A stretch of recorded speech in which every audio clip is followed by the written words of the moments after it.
서열의문답 제43문 십계명의 머릿말이 무엇입니까? 라는 내용을 우리가 좀 생각해 보겠습니다. 자, 거기에 나와 있는 답을 우리 먼저 함께 같이 읽도록 하겠습니다. 자, 시작. 십계명의 머릿말은 나는 너를 애굽 땅 종되었던 집에서 인도하여 낸 너의 하나님 여호와니라 하신 것입니다. 아멘. 우리가 지난 시간에는 이제 십계명의 강령이 무엇인가 하는 것을 살펴보았습니다. 십계명의 강령은 하나님을 사랑하는 것과 이웃을 사랑하는 것, 이것이 십계명의 강령이었습니다. 자, 이제부터 우리는 본격적으로 십계명의 내용을 살펴보게 되는데, 자, 오늘은 십계명의 머릿말이 무엇인가 하는 이야기입니다. 우리가 41문을 공부하면서 뭘 공부했느냐면은 십계명의 구조를 잠깐 말씀을 드렸습니다. 십계명의 구조에는 먼저 머릿말이 있고요. 그리고 이어서 계명이 나오고요. 그리고 그 계명에 따른 부연 설명이 나옵니다. 이것이 이제 십계명의 구조지요. 자, 그 구조, 세 가지의 구조 가운데 오늘은 이 머릿말에 대한 내용이 나옵니다. 왜 머릿말을 말씀했느냐 하는 이 부분도 제가 말씀을 드렸죠. 그냥 이야기하는 것과 그 계명을 주신 분이 어떤 분이고 누구인가 하는 것을 이야기하는 것 사이에는 엄청난 차이가 있다고 말씀을 드렸습니다. 자, 공연을 할 때에 그 사람을 소개하고 하는 것과 그 사람을 소개하지 않는 것과의 차이에서는 관객들의 반응이 엄청나게 차이가 있다라는 그런 말씀도 제가 드렸습니다. 하나님께서도 이 십계명을 주실 때 곧바로 그냥 계명을 주시는 것이 아니라 머릿말을 이야기합니다. 이것을 통해서 십계명을 말씀하시는 분과 듣는 사람과의 관계를 명확히 규정하지요. 그래서 십계명에 대해서 우리가 어떻게 해야 될 것인가를 잘 알게 해주는 말씀입니다. 자, 이 내용을 보면서 이것이 무슨 의미가 있는지를 우리가 함께 좀 보도록 하겠습니다. 자, 머릿말은 책을 쓰면은 서문을 쓰지요. 서문을 쓰듯이 어떤 말씀을 하기 전에 미리 하신 말씀입니다. 자, 무엇 때문에 십계명을 말씀하시는가 하는 뜻에서 머릿말이 중요합니다. 근데 이 십계명의 머릿말에는 두 가지의 내용을 담고 있습니다. 하나는 출애굽에 대한 이야기를 합니다. 십계명과 출애굽과 어떤 관련이 있는가 하는 것을 우리가 알아야 되겠죠. 그 다음에 또 하나는 하나님의 이름을 이야기합니다. 나는 너의 하나님 여호와다. 하나님의 이름을 이야기하죠. 그러면 이 하나님의 이름과 십계명은 또 어떤 관계가 있는가 하는 것을 우리가 보아야 되겠죠. 자, 그런 면에서 우리는 십계명이 이제 출애굽이 무엇이고 그때 하나님이 도대체 무슨 일을 하셨고 왜 거기에 여호와라고 하는 이름을 붙여서 십계명을 말씀하시는가 하는 것을 우리가 분명히 알아야 됩니다.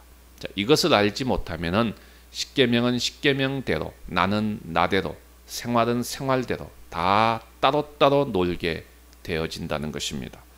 자, 이 부분을 보기 전에 우리가 먼저 성경을 한 구절 좀 찾아볼 때가 있습니다. 출애굽기 6장입니다. 출애굽기 6장 2절에서 7절 말씀까지입니다.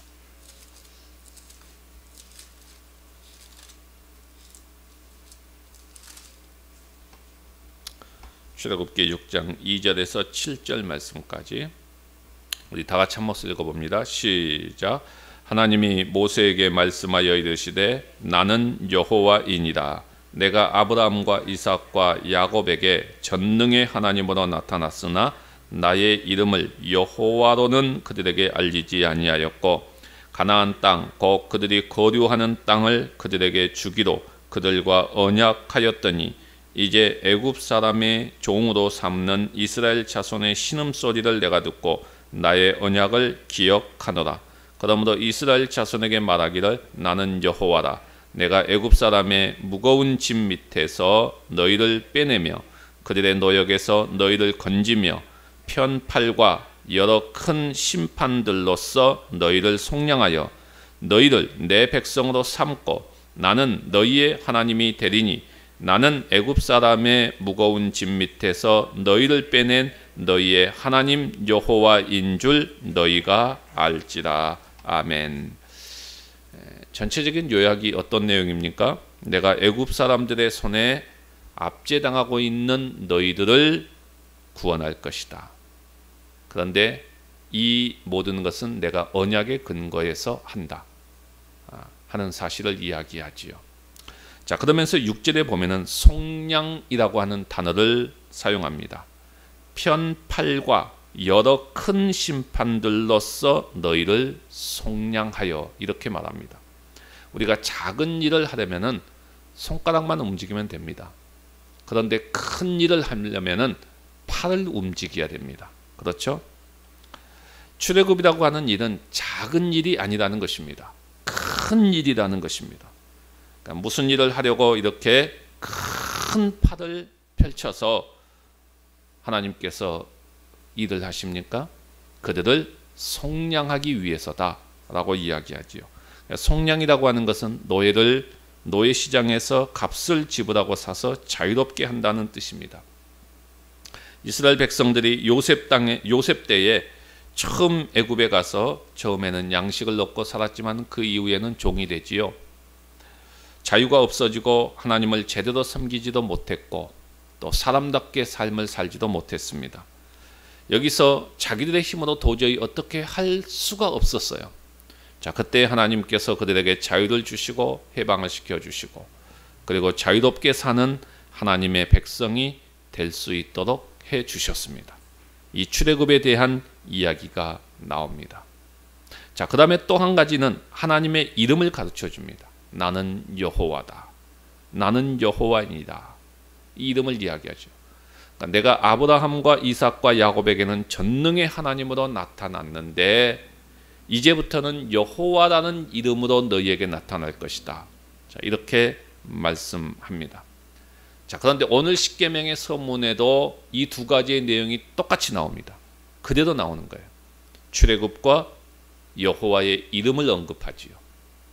자, 그러면 이 의미들을 살펴보면서 이것이 십계명과 도대체 어떤 관계가 있는지, 여호와의 이름이 십계명과 어떤 관계가 있고 출애굽이 십계명과 어떤 관계가 있는지, 이것을 통해서 우리에게 무엇을 말하려고 하는지 여러분들이 이것을 잘 보셔야만이 우리가 십계명에 대한 우리의 태도가 바르게 되어질 수 있다 하는 것이죠. 자, 먼저 첫 번째는 여호와의 이름을 가르쳐주는 의미입니다. 자, 전능하신 하나님이라고 하지 않고 여호와라는 이름입니다. 자, 이것이 어떤 의미인가 하는 것입니다. 먼저 아브라함 때나 이삭이나 야곱 때는 전능하신 하나님으로 나타냈습니다. 이때는 그들에게 여호와라는 이름으로 나타내지 않았다라고 말하죠. 그런데 십계명을 주시면서는 여호와라는 이름으로 나타내겠다 하는 것입니다. 자, 우리가 전능하신 하나님에 대한 이야기를 할 때에 우리는 일반적인 의미에서의 전능하신 하나님에 대한 생각을 많이 합니다. 자, 창세기 17장에 보게 되면은 하나님께서 아브라함이 99세 때 나타나셔서 나는 전능한 하나님이다 이런 말씀을 하지요. 여러분들이 배경을 잘 아실 것입니다. 하나님께서 아브라함에게 내 몸에서 후손을 주시겠다라고 말씀하지요. 그런데 아브라함은 머리로는 받아들이지만은 실제로 현실적으로는 도저히 불가능한 상황이죠. 믿을 수 없는 상황이었습니다. 사람의 가능성으로는 도저히 불가능했습니다. 그런데 하나님의 말씀으로는 하나님께서 그렇게 해 주시겠다는 거예요. 그때 나타나셔서 나는 전능한 하나님이다 이렇게 말씀하지요. 그리고 1년 후에 이삭이 태어나게 됩니다. 자, 이렇게 전능하신 하나님을 이야기할 때 전능하신 하나님은 천지를 창조하신 분이시고 못하실 것이 없는 하나님이시고 불가능한 것을 가능하게 하시는 하나님, 없는 것을 있게 하시는 하나님, 뭐 이런 것들이 바로 우리가 전능하신 하나님을 생각할 때의 일반적인 의미로서 생각하는 것입니다. 자, 그런데 하나님께서 아브라함에게 말씀하실 때는 이런 일반적인 의미에서의 전능하신 하나님을 말씀하신 것이 아닙니다. 아브라함이 이 사실을 모르기 때문에 하나님께서 지금 그렇게 이야기한 게 아니에요. 아브라함은 다 알고 있어요. 하나님께서 내가 전능한 하나님이다 라고 아브라함에게 이야기할 때는 하나님과 언약을 맺는, 언약입니다. 중요한 포인트가 언약이에요. 하나님과 언약을 맺는 하나님의 백성들에게 내가 힘을 주고 그 백성을 도우시고 하나님께서 내가 꼭 그렇게 해 주신다라는 의미가 담겨 있습니다. 하나님의 백성에게 필요한 것을 능력 있게 틀림없이 이루어 주신다 라는 의미에서 전능하신 하나님입니다. 자, 그런데 지금 십계명에서는 무슨 이야기를 합니까? 여기서 전능하신 이 하나님을 이야기하지 아니하고 여호와라는 이름으로 이야기합니다. 그러니까 여호와라고 하는 이름을 이야기하는 것은 전능하신 하나님에서 한 발짝 더 나가는 것이죠. 무슨 말이냐면은 하나님께서 이렇게 언약을 했습니다. 자, 어떤 언약을 했지요? 우리가 아까 출애굽기를 보게 되면은 전능한 하나님으로서 출애굽기 6장 4절에 보면은 가나안 땅 곧 그들이 거류하는 땅을 그들에게 주기로 그들과 언약하였더니 이렇게 말하지요. 그러니까 장차 너희들이 가나안 땅에 들어가서 한 나라를 이룰 것이다. 그리고 가나안 땅을 차지하고 살 것이다. 라고 하나님께서 언약을 했습니다. 언약했어요. 그런데 그 언약이 실제적으로 이스라엘 백성들이 경험할 수 있도록 해주겠다. 그러니까 너희들이 이 언약이 진짜 이루어진다는 것을 너희들이 실제적으로 경험하게 해주겠다. 경험하게 해주겠다. 그 언약을 내가 반드시 지킨다. 라는 의미에서 여호와라는 이름을 사용하는 것입니다. 자, 하나님께서 이렇게 실제적으로 언약을 하고 그리고 너희들이 이 언약이 이루어진다는 것을 실제로 경험하게 해주겠는데 그 경험할 수 있도록 해준 가장 큰 경험이 무슨 사건입니까? 출애굽 사건이라는 거예요. 저는 출애굽 사건을 보면서 실제로 하나님이 우리에게 언약하셨던 그대로 지금 이루어 가시구나. 그러니까 이 출애굽을 그들이 경험하면서 하나님의 언약을 실제적으로 몸소 그들이 느끼는 거예요. 체험하는 거예요. 하나님은 말로만 하시는 분이 아니었구나. 하나님은 우리에게 가나안 땅을 주시겠다고 약속했는데 이것이 그냥 공수표도 끝나는 것이 아니구나. 실제로 하나님은 그 언약을 이루어 가시구나. 그것을 이스라엘 백성들에게 보여주는 것이, 체험하도록 하는 것이 출애굽 사건이에요. 출애굽 사건을 보면서 진짜네? 하나님이 진짜 하시네? 그 언약을 이루어 가시네? 이걸 경험한 사건이 바로 출애굽 사건이라는 거예요. 그러면서 하나님께서 봐라, 내가 실제로 이루어가고 있지 않느냐, 이것이 증명된다 하는 의미에서 여호와라는 이름이에요. 여호와라고 하는 이름의 의미는 바로 그런 의미인 거예요. 그래서 십계명의 머리말에서 바로 이 의미를 먼저 이야기합니다. 나는 너의 하나님 여호와다. 나는 너의 하나님 여호와. 나는 너희들을 떳떳하게 나의 백성으로 삼으신 여호와다. 이 모든 것을 출애굽을 통해서 너희들이 경험한 것처럼 역사 속에서 실제로 이룰 것이다. 증명될 것이다. 그런 하나님이 지금 너에게 뭘 이야기한다고요? 십계명을 이야기한다. 그런 하나님이 지금 너에게 십계명을 이야기하고 있다. 이 말이에요. 그러니까 이 십계명을 우리가 어떻게 받아야 할 것인가에 대해서 분명하게 말하는 것이지요. 우리가 이 여호와라고 하는 이름의 의미를 잘 안다면, 그분이 우리에게 십계명을 이야기한다면, 우리의 입장에서는 이 십계명이 도대체 어떤 계명이고, 우리가 이걸 어떻게 받아야 되고, 우리가 이 계명을 어떻게 실천해야 될 것이고, 이런 답이 다 나오잖아요. 그런 의미에서 여호와라고 하는 이름을 사용하는 것입니다. 그러니까 이 십계명을 지금 여호와라고 하는 이름을 사용하면서 언약의 관점에서 이야기하는 것입니다. 그러니까 사람들이 이제 보통 십계명 이런 계명들을 생각할 때 율법의 개념으로 생각하죠. 그러니까 율법의 개념으로 생각하니까 무거운 것, 지키기 힘든 것, 없으면 좋은 것, 짐으로 다 생각한다는 거예요. 그런데 하나님은 지금 이 율법의 관점에서 말하는 게 아니에요. 여호와라고 하는 이름을 통해서 말하면서 언약의 관점에서 이야기하고 언약 안에서 이해된다라는 의미로서 이야기합니다. 그래서 우리가 십계명에 대한 바른 이해가 여기서 필요한 것이죠. 이 언약을 이루어 가신 하나님께서 우리에게 말씀하시는 계명이라고 한다면 그 내용이 어떤 내용이든지 간에 그것은 우리에게 복이고 우리에게 은혜다. 바로 이것을 이야기해 주는 것이죠. 이것이 십계명의 머릿말 속에 담긴 첫 번째 여호와라고 하는 이름 속에 담긴 의미입니다. 자, 두 번째는 출애굽을 이야기하지요. 자, 이 출애굽을 통해서 뭘 이야기합니까? 내가 너희들 속량했다, 구원했다 라는 이 말씀을 하고 있죠. 이 의미는 도대체 뭐냐 하는 것이죠. 그러니까 우리가 출애굽의 사건을 너무나도 잘 압니다. 하나님께서 10가지 재앙을 통해서 이스라엘 백성들을 구출하지요. 마지막 재앙에서 장자의 죽음을 행합니다. 그때 하나님의 백성들은 치지 않고 넘어가지요.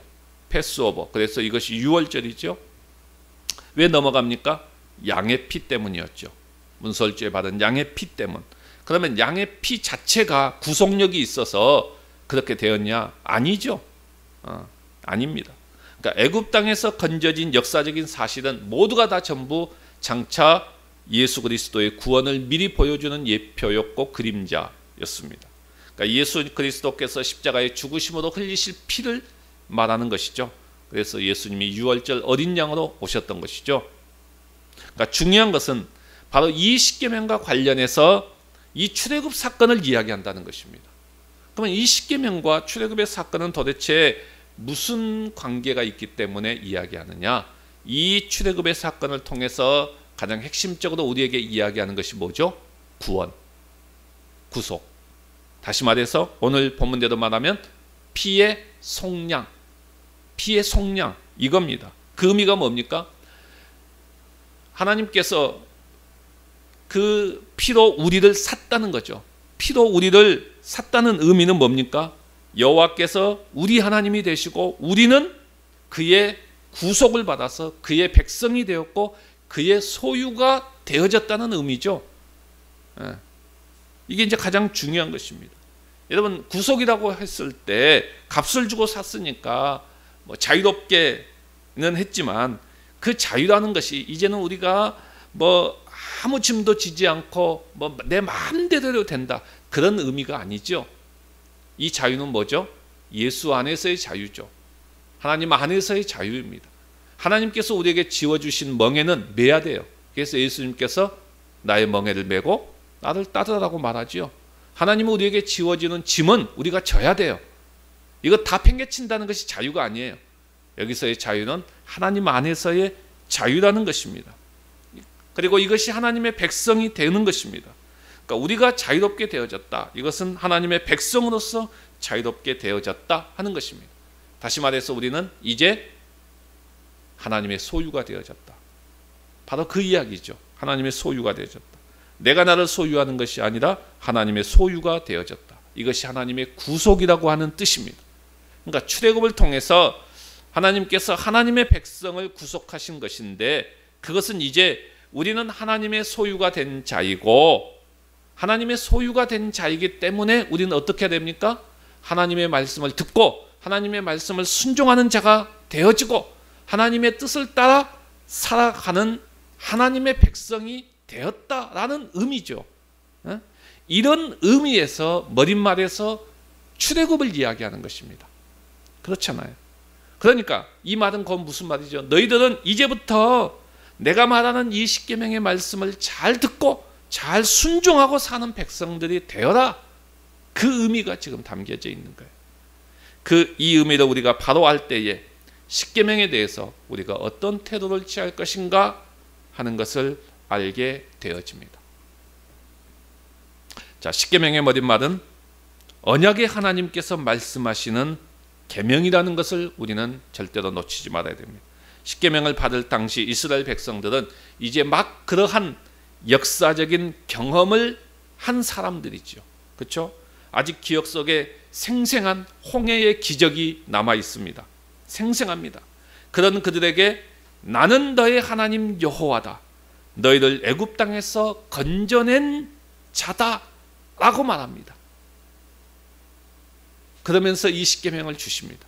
그러면 이것이 얼마나 그들에게 생생한 말씀으로 주시고 있느냐 하는 것입니다. 그러니까 이 머릿말의 메시지가 어떻게 보면 굉장히 감격적이고 소중하고 굉장히 특별하게 그들에게 다가왔을 것입니다. 오늘 우리에게도 그렇게 다가와야 된다는 거예요. 예. 하도 많이 듣고 하도 그냥 그래서 아무런 무감각하게 다가오는 것이 아니라 이스라엘 백성들이 지금 이제 맛 경험한 홍해의 그 놀라운 기적을 맛 경험하고 나서 나는 너의 하나님 여호와다, 내가 너를 애굽 땅에서 구해내냈지 않느냐. 이것들이 얼마나 생생하게 지금 그들 가운데 다가오겠습니까? 얼마나 감격적으로 다가오겠습니까? 그러면서 말씀을 주시는 거예요. 그러니까 이 감격, 이 생생함, 이것들이 우리 가운데 지금 우리에게도 다가와야 된다는 것이죠. 그러니까 이 서문 속에 담긴 이 의미를 우리가 절대로 놓치지 마시고 우리가 십계명에 대한 바른 태도를 분명히 가지시기를 주님의 이름으로 간절히 바랍니다. 오늘